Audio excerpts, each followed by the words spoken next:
Hello guys! So again today we have a new sneaker guys. So this month, January, February, we have a bunch of release of sneakers and we're lucky we caught some of the release. This is the sample Nike Dunk that we have guys. Actually all these three is Nike Dunk sneakers. But today guys, so again, in this year, our first SB. Yan, lagi ako nagkakamali is SB, but totally this is not the SB Dunk guys.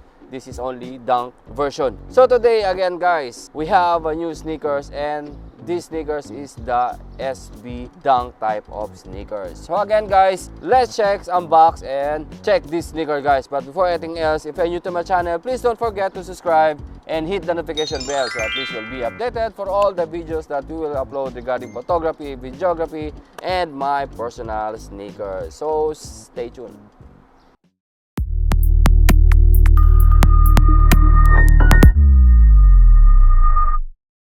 And again guys, so before anything else, before we're gonna start unbox the sneakers that I'll show you today, first I would like to say thank you to our friend, sneaker friends here. Again, lahat ng ito kaya kundi dahil kay Joseph Rendal. So big shout out kay Joseph Rendal.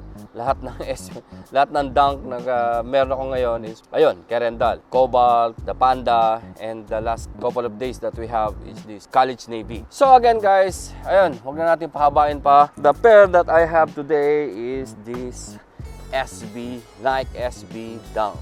Yeah. So ito siya guys. So ayan, nakita nyo kaagad, the box is purple. So you know that it's a court purple guys. So SB Dunk court purple. So ito nga, i-unbox na natin, check na natin ang sneaker guys. Ang ganda ng kulay, diba? Sa box pa lang.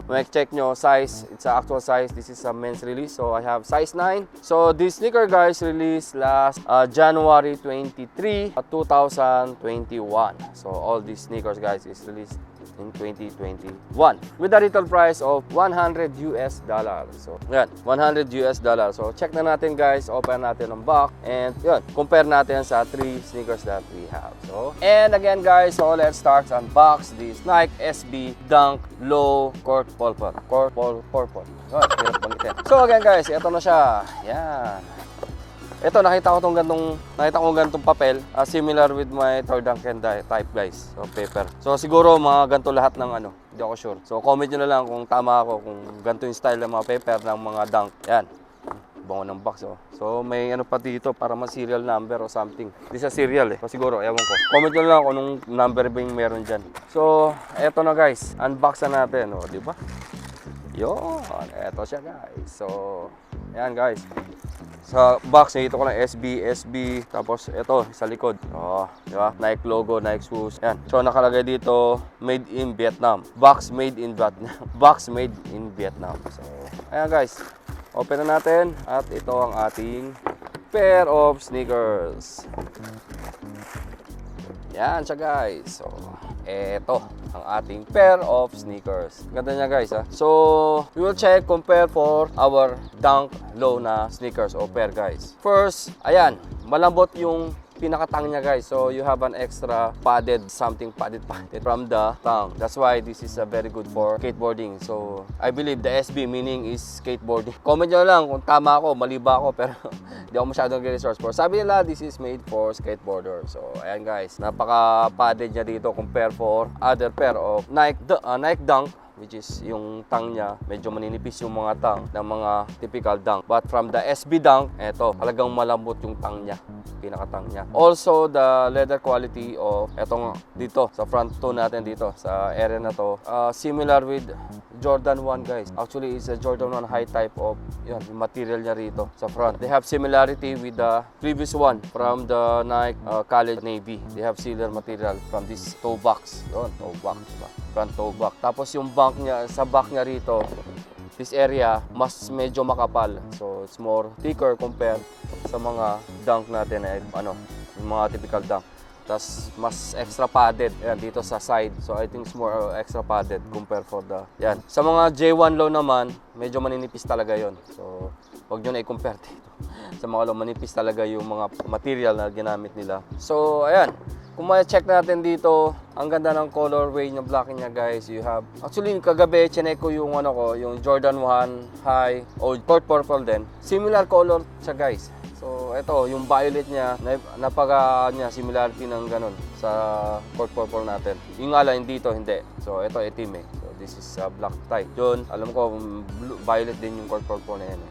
Yun nga guys, so ito makikita niyo dito sa pinaka tawag dito, outsole niya. Ayan niya, sa outsole ito makikita niyo may nakalagay Nike SB. Sa mga low natin, it's only Nike. Ayan, Nike lang nakalagay niya dito sa mga low. Ayan, dito, ito maganda din to. Translucent type.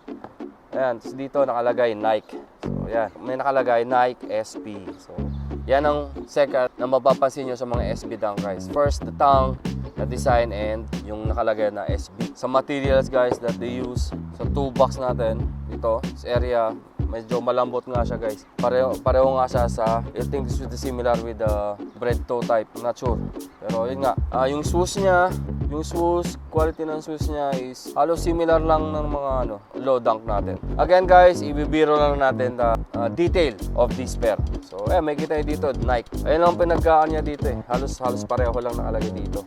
Nike, then Nike sa likod, di ba? Ayun, ang masasabi ko lang sa pair na to, maganda siya guys. Parang sarap niya suotin, di ba? Violet sa Lakers, I think it's a colorway of Lakers. So, ayan, kung meron kayong Lakers sa jersey or violet na t-shirt, yan, panalo siya guys. Magandang din. Maganda ring ayun nga, nakalagay dito, Nike SB Dunk. Nike SB Dunk Low Pro. Samantalang dito sa mga Nike low natin, Nike lang, Nike logo. Yung shoes niya. Dito, Nike logo with SB. Yan. Pati yung mga laces guys. Yung laces ng SB Dunk is more thicker compare sa mga Nike Dunk low. Pareho lang sila ng ginagamit na materials for the laces.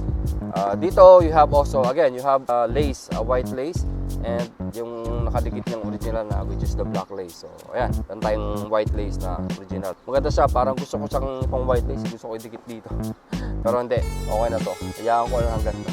Ayan nga guys, so again, this is our pair of the day, the Nike SB Dunk Low Purple. Hirap ko na sa court purple. Ayan guys, di ba? So, ibila lang natin guys.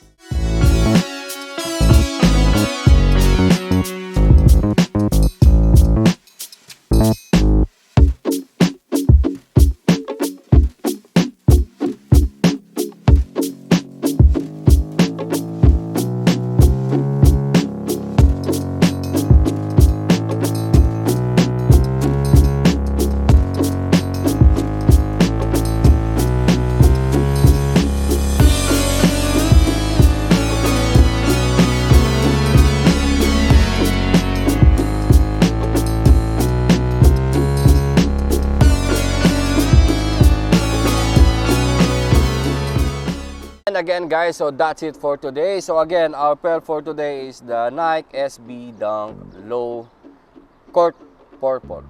Yan. So again, maraming salamat. Shoutout ko lang ulit si Rendal Joseph sa ating pair of sneakers. At syempre kay Joey De La Peña sa kanyang mango salad. Saka tawag ba to? Manga salad. O, meron pa yung salad siya, yung mga ginagawa sila Bibian eh. So check nyo na lang guys. Check nyo na yung link din. Lagay ko na yung link yung nila. Saan kayo pwede mag-avail nito. Masarap siya guys.